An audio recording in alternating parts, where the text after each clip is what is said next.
love and betrayal, greed and murder.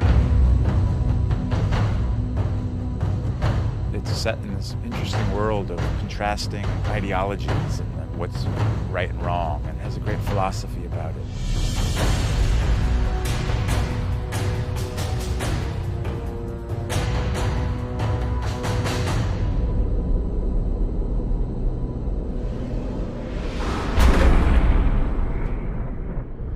Game of Thrones is about power struggles in a fantasy kingdom called Westeros, and it's about the struggle for the Iron Throne, which is the seat of power in this kingdom. There's a war coming, Ned. I don't know when, I don't know who we'll be fighting, but it's coming. At the core of it, there's a conflict for power between two great houses initially, House Stark and House Lannister. The other major houses are all contenders as well. It's a suitably complicated political situation. The old truth that power corrupts, I think, is very valid, and it shows in this series. You see characters that come into power and how they change. In a way, it's about how people forget to see the bigger picture. There's a common threat that everybody kind of ignores because they're too busy pursuing their own interests. And meanwhile, outside the Seven Kingdoms, two great threats are rising, one across the sea in the exiled Targaryen siblings, and another one far to the north, beyond the Wall, which is the boundary of the Seven Kingdoms, in lands of perpetual ice and cold, where a supernatural threat is stirring. It's very different from anything that's been done. I can't think of another fantasy which is as dark as this one is, which is as gritty and as real. Every single character is incredibly complex. You think you know them, you think you've got them pegged as what they seemingly are, but they really aren't. Is there someone in your service whom you trust completely? Yes.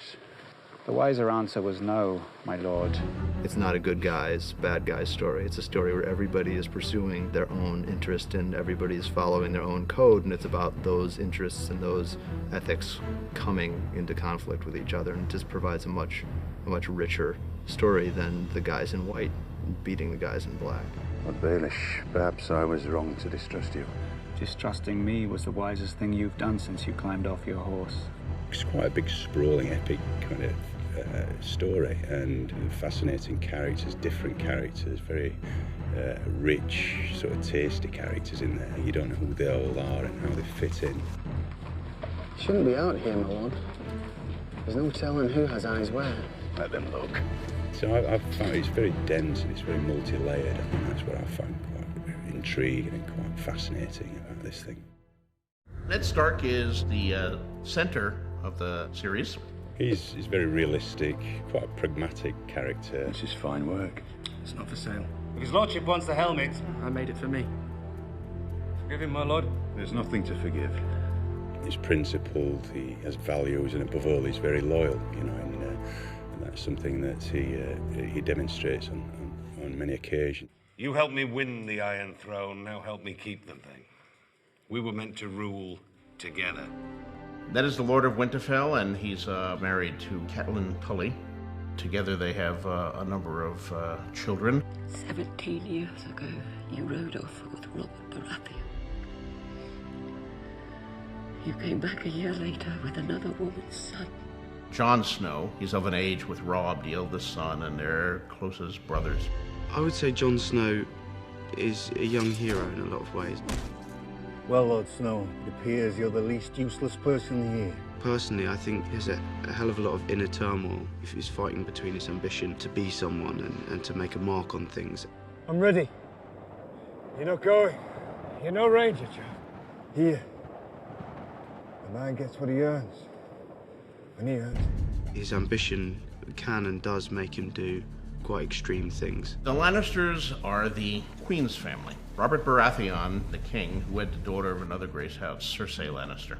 She is the queen of the Seven Kingdoms. She's quite tricky, layered, and power-mad. She's smart and political. She has a very hard time trusting anyone. You're just a soldier, aren't you? You take your orders and you carry on.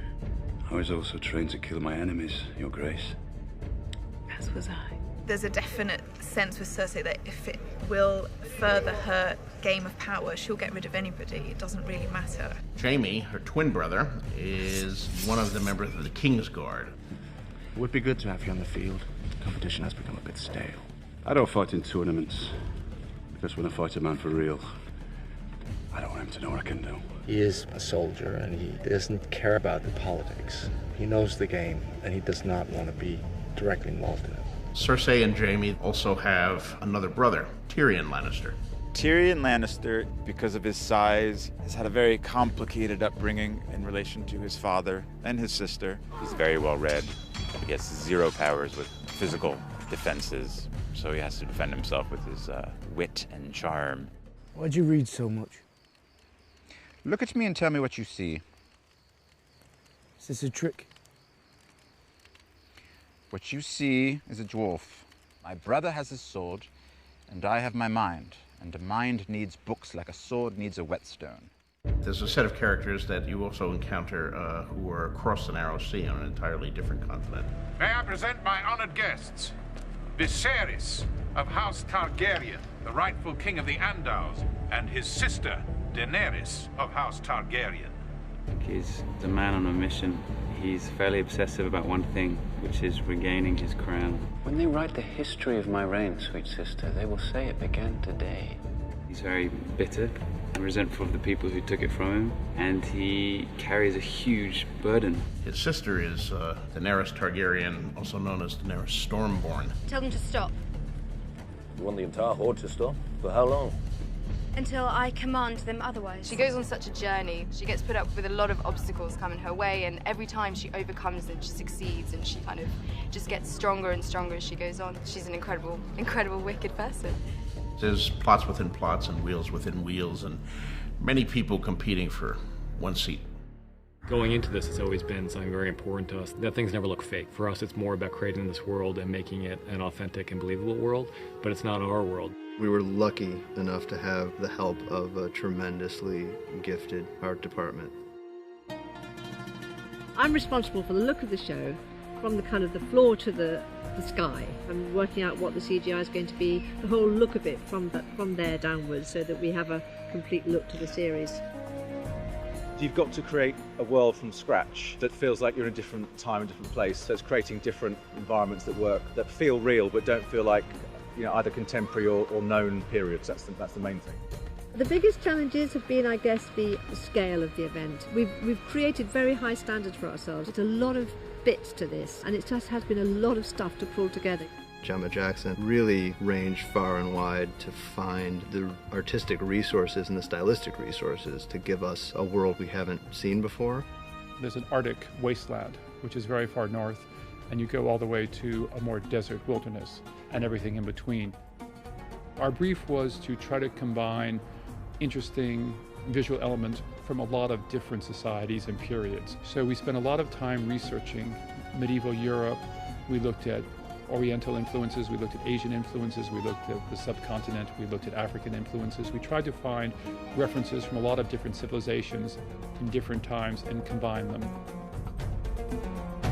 You try and create a world that's based in real physics, even if it's fantasy, there has to be a reality to it or it will just look like a set. So you're always trying to think, right, how would these people live? What would they need? Why would they put things where they do? How would it be? I think the approach we want to take is that, yes, it is fantasy, but it's very grounded in reality. And I think we want to make it as real as possible. And that's the same approach we're taking with absolutely everything. And I think as the series goes on, you'll see the great difference between the four worlds in which the series inhabits. So it's very important that it have a completely different look and that the light be different and the topography. We've been given the luxury of being able to span various countries. So we scouted probably, 14 different countries when we're trying to decide where to shoot and why ultimately we decided to shoot Northern Ireland. You drive 25 minutes and you're at some beautiful forest somewhere, and you drive 45 minutes, you're at this great old castle. It's a huge scale. Shooting simultaneously in two different countries as Malta and Ireland is a challenge, but it's great fun. We love it. It's one of the fun things about this show is that we get to make it up. We're not hewing to any particular historical period, absolutely. This is a fantasy series, and that gives us a lot of freedom, and that's part of the fun of it. Fantasy is always bigger. I mean, fantasy is larger and more colorful and more exciting, I think, than history. So you take your inspiration from something in history, you make it much bigger and perhaps more dramatic. It's just the best story. It's fascinating, and there's so many twists and turns, and when you think you've got it figured, it completely changes its mind, and you follow it and you get excited by it. There's real emotion and there's real relationships that you can understand and relate to, and it's just brilliant. It's a wonderful story. This interesting combination of a very real world with an overlay of fantasy is a pretty intriguing combination, and I think it's something that you see nowhere else on television currently. I don't think anybody will do it quite the way HBO does. What do you know about fear? Fear is for the winter, when the snows fall 100 feet deep. Fear is for the long night, when the white walkers move through the woods. When the sun hides for years, and children are born and live and die, all in darkness. That is the time for fear, my lord.